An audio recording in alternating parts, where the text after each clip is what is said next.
Hello, and welcome to the Marketing Times Analytics Podcast. I'm your host, Alex Sofronas, and today I'm on with Hal Smith. Hal, would you like to introduce yourself? Yep, Hal Smith. I'm the founder of H Street Digital, which is a performance advertising agency, and happy to be here. Thanks for having me, Alex. That's awesome. Yeah, no, I'm so glad to be on with you, and I love the agency model. I want to learn about how your business works. Can you give us a little intro to the services you provide?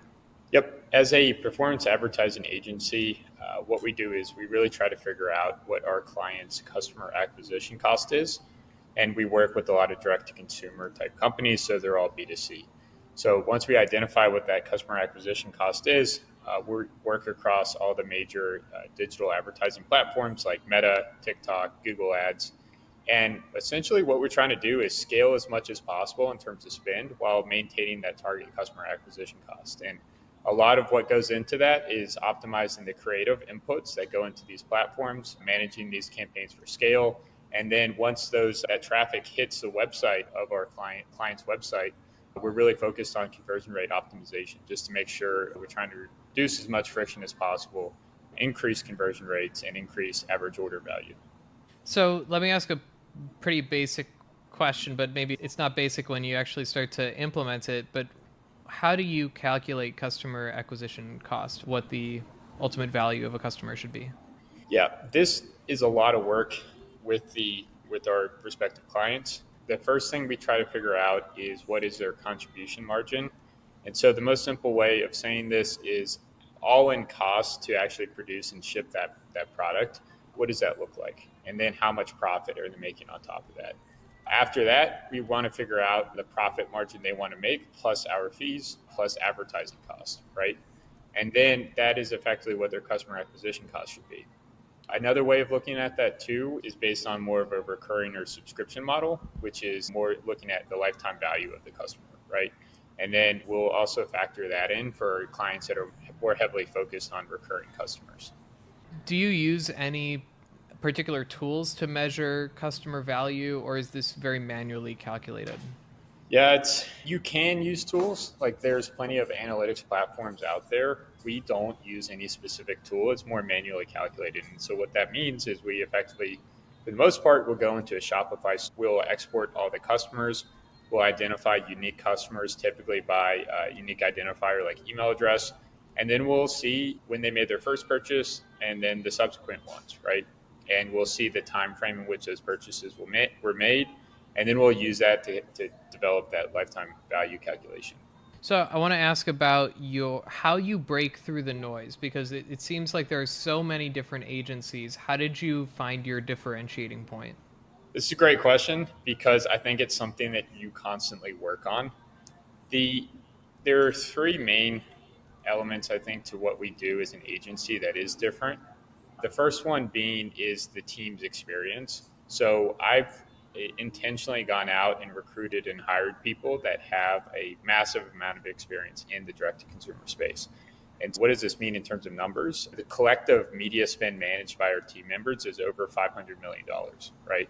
We've launched over tens of thousands of campaigns for direct response advertising.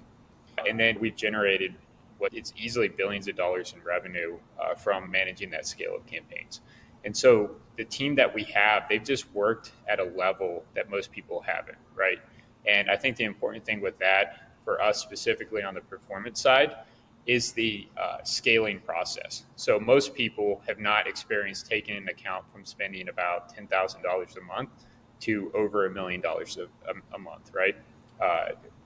Our team members have done that, right? So just knowing what that looks like and knowing that process and experiencing that is so valuable, right?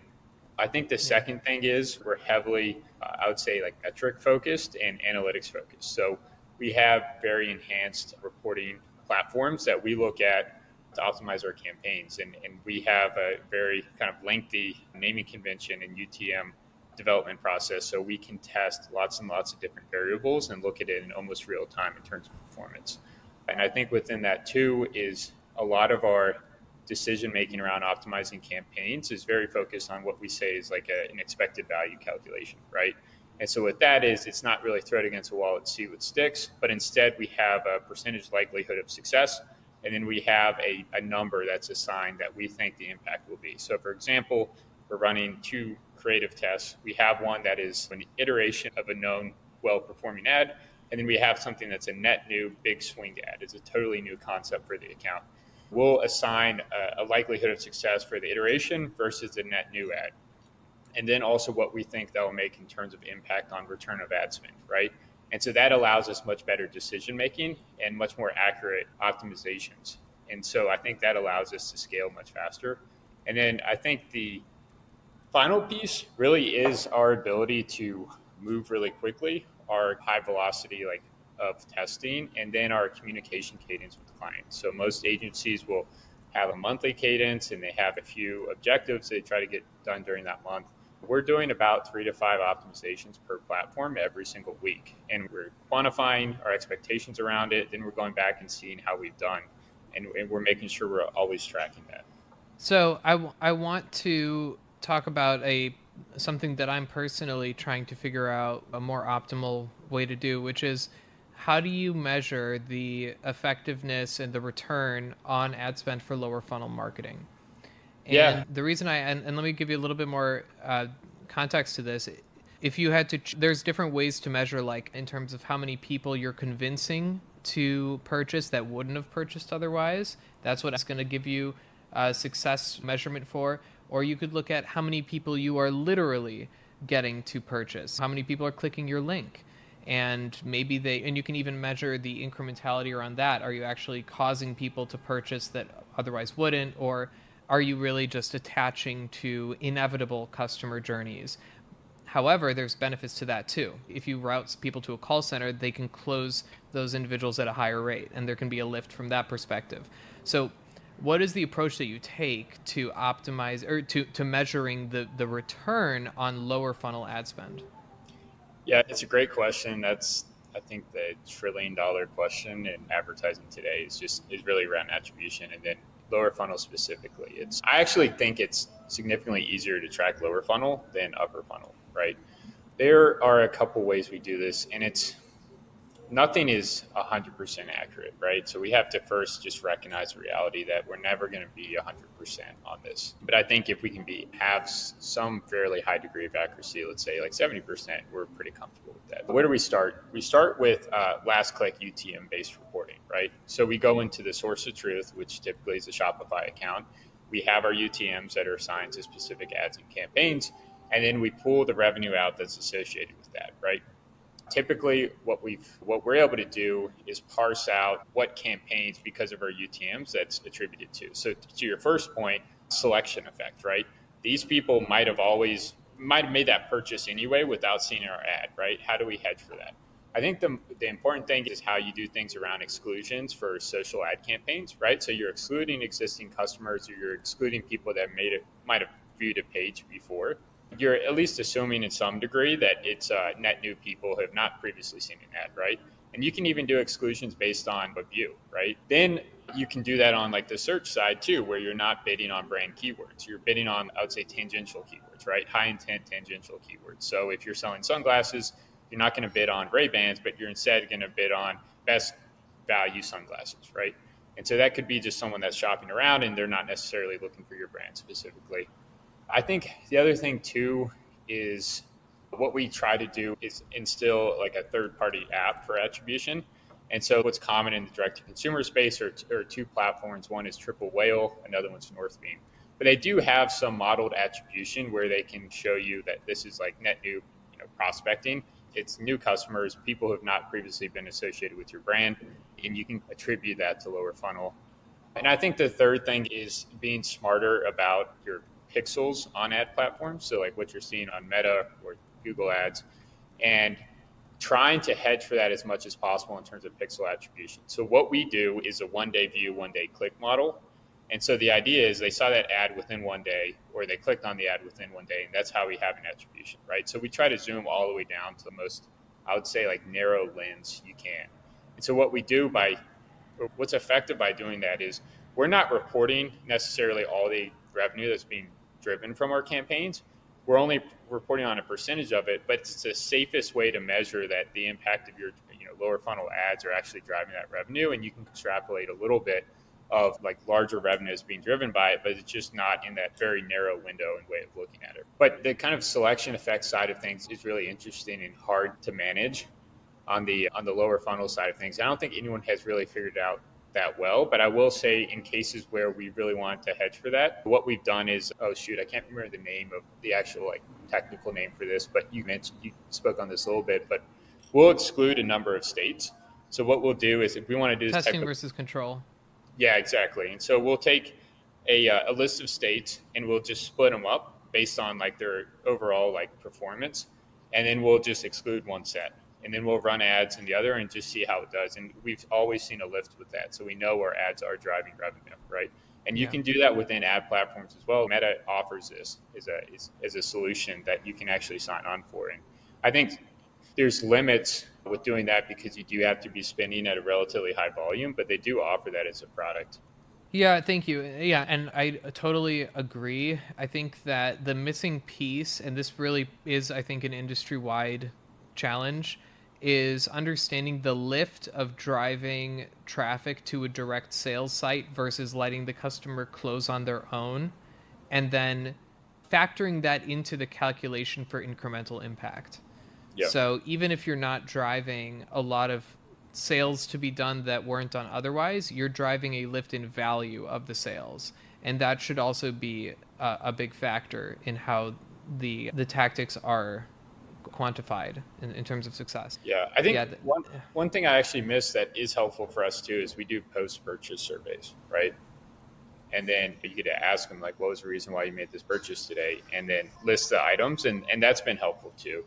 But it's always hard to differentiate. Did you see a direct response ad, a lower funnel ad, or did you see an awareness ad? But I will say too, for a lot of our clients, they don't actually do a whole lot of awareness campaigns. So it really is just the lower funnel campaign types that we're running for. Yeah, out of curiosity, at what level, at what stage of a business would you recommend bringing in awareness ads? Because obviously it's going to be very awkward for a business owner that's strapped for cash to convince them, hey, spend a bunch of money. It's not going to come back right away, but it's going to increase the number of people who know you, and eventually it will have an impact. How do you go about convincing them for that? So the easy answer I can tell you is there's a reason why we're on the lower funnel performance side is because I can't justify that myself. But there's a couple of things. So one is based on how much education there is in the market or where they are in terms of like product market fit. I believe it's really important to run some form of brand campaign, some form of awareness campaigns if there's not a whole lot of education about the product or the service that you're selling. And you're going to have to do some work to convince potential customers like what you're doing is important and is going to solve a problem for them. I think what I've seen, at least with brands, is they typically start spending more aggressively on the brand side of things, if they're well into 8 figures in terms of revenue. I think the other thing, which is important with brand advertising, if it's a competitive market, and you really need to make sure that you have good share of voice in your target addressable market.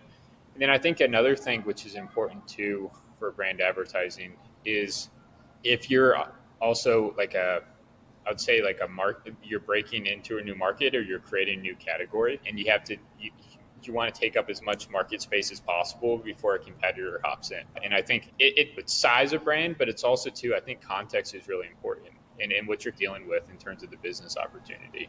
Yeah, that makes sense. It is a way to buy yourself into the conversation, but an expensive one at that. Yeah. I think actually, if I could add on another one is if you've already saturated what could be like early adopters or your kind of core customers, and you want to get more people, quote unquote, into the funnel, and then you need to branch out further and do better like brand advertising to just reach a larger group of people. And I will say that's actually pretty important with social advertising because these social platforms, especially how they're so heavily machine learning driven, it identifies this core group of people that it thinks are best to convert. And it's sometimes hard to bump it out of that group and to get it to expand further. And then sometimes you really have to do that with more of a brand campaign. But I would say it's based on your addressable market size, and it's based on how effectively these platforms are scaling. Like we've taken a client from spending about $20,000 a month to $1.5 million a month. And we did that without having to do any type of brand advertising. It was just their addressable market was so big And the kind of offer and message of the ad was so clear that we didn't really need to do too much education. So there are some cases where you can just keep scaling spend and it's totally fine. But I do think there are other situations where you have to just educate a larger group of people in order to get them into the lower funnel. Yeah. And what would you say that it also goes along the lines of B2B versus B2C, in the sense that a B2B company would want more awareness advertising and more salespeople driving the lower funnel, versus B2C, you can maybe use more marketing tactics or ad tactics to close those sales? Yeah, 100%. Yeah, it's great you brought that up because I got my blinders on in the B2C space, so I'm not even thinking outside in B2B. But that's also part of the reason why we don't work with B2B companies, because I do think brand advertising is incredibly important. Because that's the thing, is you're trying to develop that brand equity with this group of people, and then you're going to engage with them somewhere else. You're not going to have them convert over a digital ad, right? But if you can build up that brand understanding, that brand knowledge, and then you have a salesperson reach out to that company, it's going to be a much more effective sale. B2C advertising, especially what we do on social, it's very impulsive, right? You see an ad on Instagram and you're going to make a purchase within a couple hours, right? It's very different from B2B, where it's very large value. You're B2B, you're selling services or products that are worth hundreds of thousands of dollars, if not millions. Like, that's a much longer sales cycle, much harder like decision making process. And so therefore it's really important to build up that brand equity at the front end and close it with like real people, right? Yeah, I'm also curious, when you're talking about lower funnel for B2C, what are the tactics that you think are best? Let's start with there, but I'm also curious what do you think about the automated messengers, like the ChatGPT, auto messenger, auto invite technologies that have been coming out recently for lower funnel?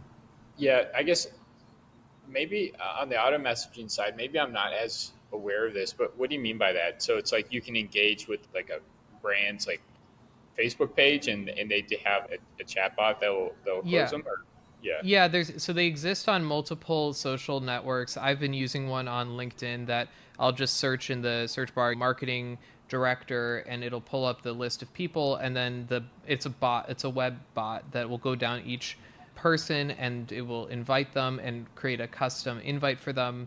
And there's varying levels of customizability. Now that we have ChatGPT, some of the tools actually can interact and have a conversation with them just with ChatGPT, with a little bit of direction ahead of time. Others, it's more static. Like the one I use for LinkedIn is pretty static, but you can put in their name and their role and so forth. They have varying degrees of effectiveness, but basically, if you give it the direction of, hey, interact with everybody who liked this post or everybody who joined this page, whether it's LinkedIn or Facebook or Twitter, all of them they work similarly. But their point is to find interested people and move them from, maybe it's more mid funnel than lower funnel. But this is something I've noticed recently is coming out, is these capabilities. I'm not sure how effective it is. It sounds like, from what you're saying, this is not necessarily the silver bullet. Yeah, it's so I guess I can't speak to it too much because we haven't done too much in that space. I will say that we have, in terms of, let's say, more on the conversion rate optimization side of websites, like we have clients that have these kind of chat messenger bots set up on the page. They also have stuff for abandoned carts. I think that I've seen it. It's very effective in terms of abandoned cart, like reducing abandoned cart rates, re-engaging customers. But I will say we haven't really have touched that much, so I can't really speak to it. It's something. It's interesting you bring that up because I do now want to look into some of these platforms and see what we can do there. Yeah, let's connect after this. I'll give you a couple of names, companies and people that have told me about it. Yeah, I think it's like a new thing that's coming out in the marketing space, because this is like one-to-one marketing is starting to creep up in the in the technology space. So there's one notable one on Facebook that I just learned about, that basically, like I said, it's anybody who's in a group and anybody who's liked or interacted with a post. And it'll scrape all of those people and message them individually and try to close them like a salesperson would directly. And so there's all sorts of different groups on Facebook. You can break into even B2B groups of just those like CEOs and stuff that are part of those groups. So it's interesting for sure. And I think that it does help with that lower funnel concept of just trying to close people. But I guess that if just imagining, I know that you might not used this technology yet, but if you can just imagine how it works, would you want to use that for a lower funnel to close people, or would you want to use that for a more of an upper or mid funnel to start to get into consideration for people? Yeah, I guess I'll speak to the lower funnel side because that's where we spend most of our time. So yes, we would want to use it. I think what's really unique about that is that first of all, it's more targeted, right? Because based on where these people are in terms of where they're spending their time, let's say these Facebook groups, that they're more likely to engage or purchase something from a brand. And I think too, it's more personal. And we know that anytime you increase personalization, it is more effective sales. And then I think the other thing is it's really scalable, right? I have worked with clients who have support teams, right? And that is not as scalable. If you have an automated bot that's using these large language models to engage with people, it's infinitely more scalable, right? And so I think for all those things, it's really interesting. I do think my gut tells me it is going to take work in terms of training this, whatever it is, like this, let's say bot, to know how to say the right things about these products and know how to say the right things to these customers. So I'm sure there's similar tactics that we use for like inputs and ad creative that we will basically be able to train these bots on in order to say the right things to customers to convert them. But I do believe this is the future of customer engagement going forward because from my general sense is we're becoming increasingly brand consumers are becoming increasingly more fractionalized and they have like increasingly more fractional like identities, right? And so the better brands can get at identifying these little groups and identifying how people are associating with their brand and kind of creating a community around that, the better they'll be. And if you can create these kind of scalable engagement bots, for the lack of a better word or phrase, I would see that becoming increasingly more effective. So let's say we have an outdoors brand, we have bots that kind of speak that language and can engage with the right people who are on the Facebook groups. Let's say it's a rock climbing group, right? That would create much more affinity to that brand if you can have that kind of voice that's in these scalable like messenger bots, right? And then they can say the right things to push someone down the funnel and actually have them purchase. It's like having it's like a salesperson instead of just leveraging like a social media ad, right? Do you think that there's a limit to hyper personalization where people start to see it a little bit more negatively, that they feel like it's too intrusive? Oh, 100%. I guess that is the challenge to this, and that's been the challenge for hyper personalization in terms of ads and how we track people and deliver the right content to them at the right times. I think there obviously has been a big blowback with that. That's part of the reason why the iOS 14 update happened that's why CCPA happened. But I will say too, it's interesting because my perspective and what I've heard from people is people actually do enjoy personalized advertising. They find it much more convenient and easier, but at the same time, they do have those kind of concerns about recognizing the fact that personalization has come from that more enhanced level of tracking. But I will say, for people I know, people I've talked to, they enjoy being personalized. They enjoy things that are personalized. So I don't know what that means, really, in terms of how consumers would respond to a bot like this. But we'll have to see. It's always pretty interesting because people say one thing, but they actually enjoy it, if that makes sense. That's an amazing point. I think you're right. I think people will like hyper personalization more than they think they do. They will. Yeah. Yeah. Because at the end of the day, it's less wasted attention. What do you think about the death of the cookie, and do you think that the industry will find a suitable replacement, or do you think this is really the end for that sort of technology? So I think the industry has already found a replacement, which is like server to server integrations between analytics platforms like social platforms and then brand databases. And so what I mean by that, like in most simple terms, there's the conversions API that Facebook has with Shopify. And Shopify has all their user activity and customer data on their server. Meta has all the engagement activity from let's say, Instagram platform. And you can work around that and you just have that server to server integration and then they can go match that data.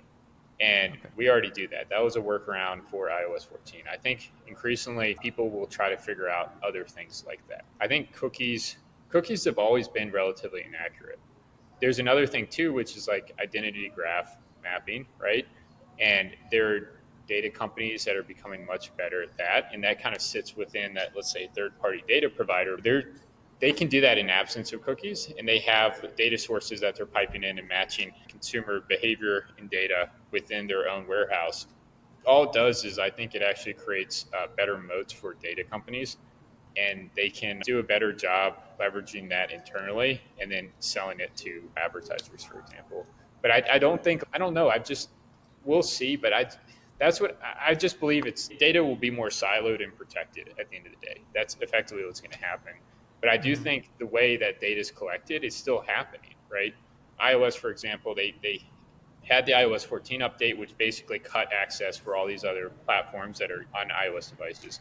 But that doesn't mean that iOS has stopped tracking that data about its users. It's just now protected and owned more by Apple. So I think that's the future, and we'll see what happens. But it's made it harder for like cross-device tracking. It's made it harder for tracking consumer behavior across the internet. But it hasn't really changed intrinsically like what these platforms are actually tracking about you. I don't think it's really affected them too much.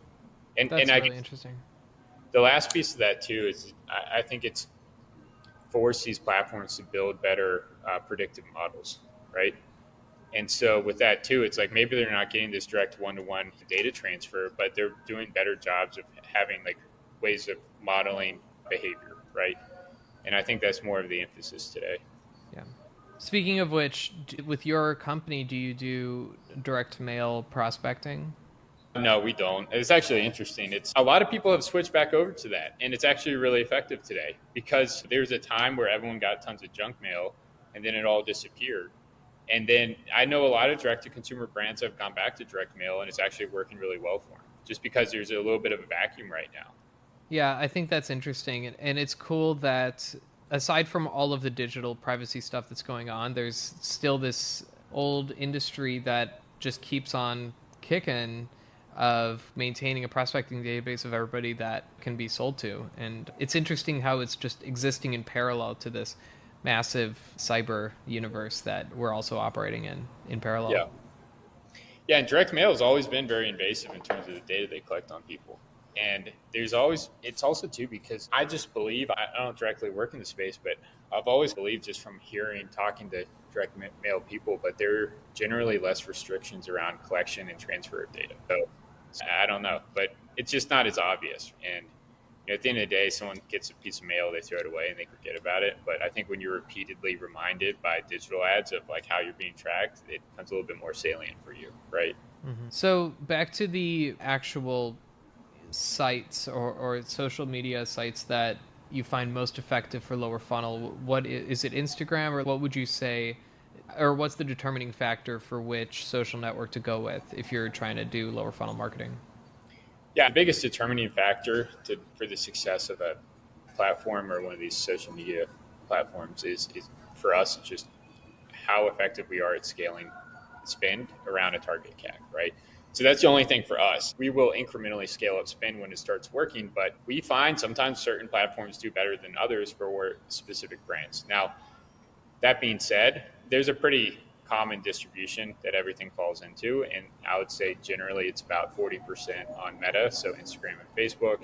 I would say about 30% on Google Ads, and then about 10% on TikTok, and about 10% other things that might be working okay. So like Bing search, for example. Outside of that, it really depends on the customer cohorts you're going after and who the brand is. I can say definitively Facebook today skews older, right? Obviously, TikTok skews a little bit younger. Google Ads is pretty much effective across all age groups. Certain ads just do better in terms of presentation on video, right? And so they might actually do much better on TikTok. Other ads might do better on a Facebook newsfeed. So for us, we test a lot of things. We try to figure things out, but we just know generally most of that spend is going to happen on Meta and Google Ads. And I would say too, the other important thing to remember is just the amount of users on the platforms, right? So Google threw out all their ad products. And when I say Google, generally, it's Google Search, it's PMax, or Google's way of delivering ads across all their system. And then it's YouTube, right? It's the Google Display Network. That's like a lot of the internet, right? And then Facebook has, I think it's now like almost 3 billion users globally, right? And then the US, I think it's like over 200 million. Just such a massive amount of the population is on that platform. So therefore it's very scalable, right? For an ad campaign. The majority of people are on that, just in terms of like just numbers. A large part of your addressable market is also going to be on that ad platform, right? Mm-hmm. Whereas TikTok's a little bit smaller. And I will say one thing that's interesting that I constantly have talk about with clients is they believe that because TikTok is a younger platform, that therefore only younger people will be on it. But we've been successful running ad campaigns targeting people that are, let's say, 35 to 50, for example, right? And so that's not necessarily true. It's just really what your addressable market is and where they're most active, right? That's a great point. And where do you learn about where your addressable market might use, which networks they might use, or what their habits are? A lot of just research. So it comes in I'd say we do it in a lot of different ways. So one is, the first thing is just talking to our client, right? And we just ask them, who is your customer? Tell us in both qualitative and more quantitative description. And so quantitative can be like demographic things like annual income, right? We also can take like lists of existing customers and we'll upload them to different platforms. And then we can figure out from there like how they match against it. And then if we build lookalikes, like what that eventual lookalike audience size will be, so we'll have an idea of how big they are.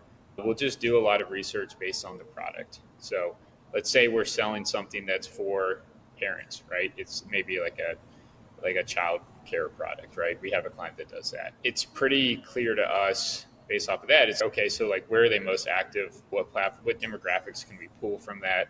And then I think the thing too is we don't try to make a whole lot of assumptions. We will make some initially. We'll run the campaigns and just see how they're doing. And then we'll just start scaling up spend and then and pull from that and really try to analyze them from there. But I think it's the most simple thing is they're just large populations on the Google ecosystem as well as Meta. So it's pretty clear that you're going to be able to scale up a campaign really well just because the majority of people are on those platforms, right? Yeah. I think actually just on that too, I think people always forget like sheer size of the users on these platforms. And so if you have like we have an e-commerce brand and they're spending, let's say $50,000 a month on ads, let's say their customer acquisition cost is $100. I'm gonna hopefully get the math right here, but effectively they're trying to sell 500 products a month, 5,000. Let's say 500, right? That's 500 new customers a month, right? It's not that large, right? And so it doesn't really matter if you try to differentiate too much in terms of which platform is more active for a specific like addressable market. The numbers are so small from the sales perspective relative to the addressable market size, and then relative to the amount of users on the platform. It doesn't really matter. What really matters is how effective you are in terms of your creative and messaging, right? And then how good that is in getting potential customers to purchase that product, right? On that note, do you have an in-house creative team? How do you approach creative for your campaigns? Yeah, so we do. We have graphic designers and video editors as well as a creative director. Yeah, that's actually been a massive focus for us over the last year. It's pretty interesting, but the strategy and tactics around setting up campaigns and managing campaigns and optimizing them is increasingly becoming obsolete because of just how these platforms are really heavily machine learning driven. So it's really important to work on the creative side of things. And so how do we do that? First of all, it just comes from conversations with our clients, right? And we really try to figure out from their understanding who their customers are, the language they use to describe their products, what are important kind of key features or benefits to highlight about the product, and then what specific products have sold and why they think they've sold. It's a lot of just different questions. We'll sit down as part of the onboarding and really try to figure out who their customers are and why what are the important kind of key criteria that we should be describing and talking about these products or services or selling. Mm-hmm. Then we go into like testimonials and reviews. So we'll go into like Amazon and look through all their Amazon reviews, right? We'll go and look at all their competitors, and we use a platform called TriAtria, which is a really cool way of, you can basically put in all the competitors and see all ads they ran on social platforms, right? So we'll get inspiration from how their competitors are advertising similar products. And then we'll take tried and true tactics that we know that work well in terms of advertising something lower funnel. So one important thing that always works is you lead with a question, right? So it's, have you ever had X problem, right? And then you follow up with benefit statements, and then you have like really strong call to actions. Another piece of that too is just having some sense of urgency to sell the product, right? You can say it's Hmm. limited time inventory, or it's like limited inventory, or limited time only sale, or you can have some other type of offer where it's buy two, get one free, things like that. So we'll take all this research and then we'll try to break it out into very specific components that we want to test. And so we'll test all those themes. And then within that, we'll go and we'll break out our ads by these modules that we want to test within the ads as well. So specifically for videos, we'll have a hook, we have a benefit statement, or sorry, hook, we have an agitation section, we have a benefit statement, then we have a call to action, right? And so we'll take all those themes and we'll generate a ton of different hooks for each theme, a ton of different agitation points, and then we'll go package that up into all these kind of modular videos and we'll go test a bunch of them at one time. We'll run it for a couple weeks, or really generally it's about a week or two. And then we'll identify which combination of things are working best. And then we pull those out and start iterating on them and then throw them back in and then scale spin behind them, right? Yeah, that's great. That's great. Yeah, I love how rigorous of an approach you have to what creative to put out and how to approach the different messages. That's Yeah, I great. think it's like the way I describe it, it's like it's an empirical approach, right? Like we, as an agency, we're not the brand, we're not the consumer. But we have to, really understand what the brand wants to say about their product and what's okay to say, and then we have to understand what really resonates with the consumer. So I think it's best to go with the understanding that you don't know, and then build a really good framework to identify what actually works, and then you constantly refine it from there. I think what a mistake that most agencies do and most people make generally is they make these kind of grand assumptions, and then it's a lot of throwing stuff against a wall and seeing what sticks, and that's just such an inaccurate way of doing it. This is a very methodical kind of mapped out approach where it's, here's like the grid lines, and then here's where we think the treasure is, and then we'll get closer and closer as we find more clues, and then we hit jackpot, and then you scale Hmm. a campaign on top of that. There's a interesting study that Nielsen ran that found that for digital marketing, creative had the biggest effect on advertising effectiveness. I think this came out in 2017. And we also found just in my work in lower funnel direct marketing that targeting actually has the biggest effect in lower funnel effectiveness. That's definitely in line with what I've understood to be the Well, case. I would say to tie those two together today on social platforms like Meta, creative does your targeting. And so, what I mean by that is if you have very clear messaging in your creative that speaks directly to your consumer, it will learn that and then know to deliver ads to your target audience. Especially today, like most campaigns people run are like what are called Advantage Plus broad targeting campaigns. And those ones, we don't do any targeting. We just do the United States and 18 plus in terms of age. But we're very specific in the creative messaging, right? And so Meta will learn based on engagement with those ads, like who are most likely to be customers. And then they know to deliver ads to the right people and do the right targeting. There was a time when I ran campaigns, let's say 6 years ago, where we had incredibly sophisticated targeting, right? We would have hundreds of audience cuts based on different demographic elements, different like income profiles, different like historical purchase behavior, and we could get really sophisticated around that and how to really maximize sales through that. But that level of sophistication now is actually detrimental in your campaigns. Like ideally, you really focus on the creative side to allow Meta to learn who best to deliver those ads to and how best to do that targeting. That's really interesting. Yeah, so for digital, you want to rely on those walled gardens to fine tune their own algorithms for targeting. Exactly. Yeah. Is that good? Is it good that we give them that power?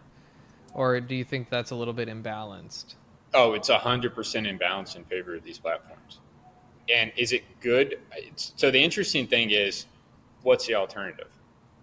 And so what I mean by that is we don't know actually how efficient your campaigns could be because it's that black box now, right? And these platforms also set CPMs. They're setting up these auctions. They're delivering the ads. They're determining who to deliver these ads. And so you don't know truly if that's as efficient as it could be, right? And so I'd say it's 100% balanced for these platforms, but it's effectively the price you have to pay now and to be an advertiser. What else are you going to do? Are you going to set up your own social platform and get all those users? And then it's tough. It's just what we have to do today. Yeah. Yeah. And the way I see it, the privacy regulation makes it even harder to break in to the industry. So it's effectively a moat around the existing social vendors. Yeah, 100%. In the future, do you see this trend continuing? Do you see us, for any reason, going away from all of the privacy regulation? No, I see. It's funny. I'm sure you watched the hearings with Mark Zuckerberg and Sundar and even the TikTok CEO, but I think the TikTok one was probably the best in terms of the representatives were a little bit more educated. But if you watch the one with Zuckerberg, they were so uneducated in terms of what Facebook does and how they track and things like that. So it's interesting. I think there's going to be increased regulation around privacy. I think it's going to be extremely hard to write good regulation around it because of the lack of knowledge of what these platforms do. And then add on to that, how these AI algorithms work, how these machine learning algorithms work. Like no lawmaker is going to understand that. And then too, just fundamentally, it's just like the accelerated rate of which these platforms change. So how do you write laws around that? Just knowing too, like generally how slow our like legislative sessions are and like how slow it is to write laws. Like how are they ever going to catch up and meet the speed at which these platforms change and they develop, right? Yeah. But I'm sure there's going to be these broad strokes where they have regulation, but it's going to increase. I think people are increasingly more concerned. I think it's now the big focus is on AI more so than what's being tracked about you, right? It's just the impact of AI, what decision making it has, how quote unquote smart does it get, right? Yeah. Yeah, and I guess that's the last question I'll ask is, when it comes to AI and all of the data that we produced to train those AIs, do you think there'll be a reckoning ever where eventually there comes a point where they're like, you did steal all of this data, period. Nobody got paid. Is there going to be a point where that has to be fixed? I would say, in my opinion, yes, but also too, how do you measure that? Like it's almost impossible, right? There's a good book. I don't think it was really that accurate, but it was called Surveillance Capitalism by this woman, Shoshana Zuboff. It's really interesting.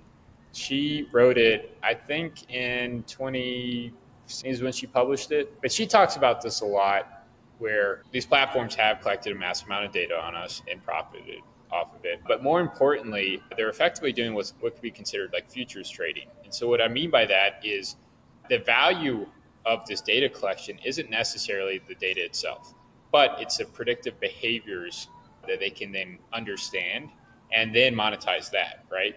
Wow. And so it's not necessarily like your data being like, hey, Hal, I live in Austin, Texas. It's no, because I live in Austin, Texas, I'm very likely to buy a dog or to adopt a dog because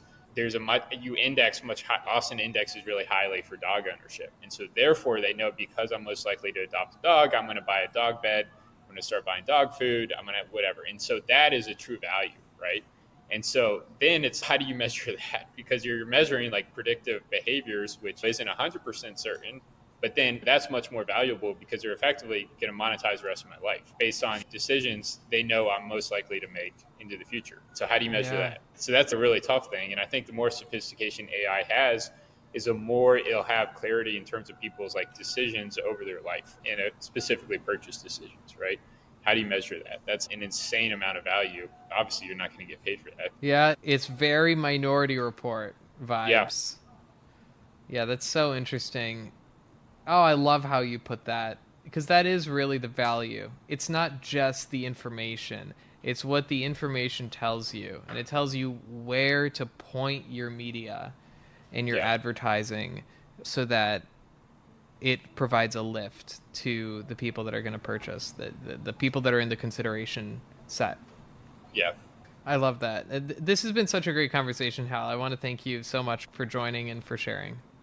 Awesome. Thanks for having me. I really enjoyed this. As you can tell, I nerd out about this stuff. Spend a lot of time thinking about it. Yeah, that's amazing. All right. Thank you, Hal. It's great to chat again, and thank you everyone for listening. We'll talk to you soon.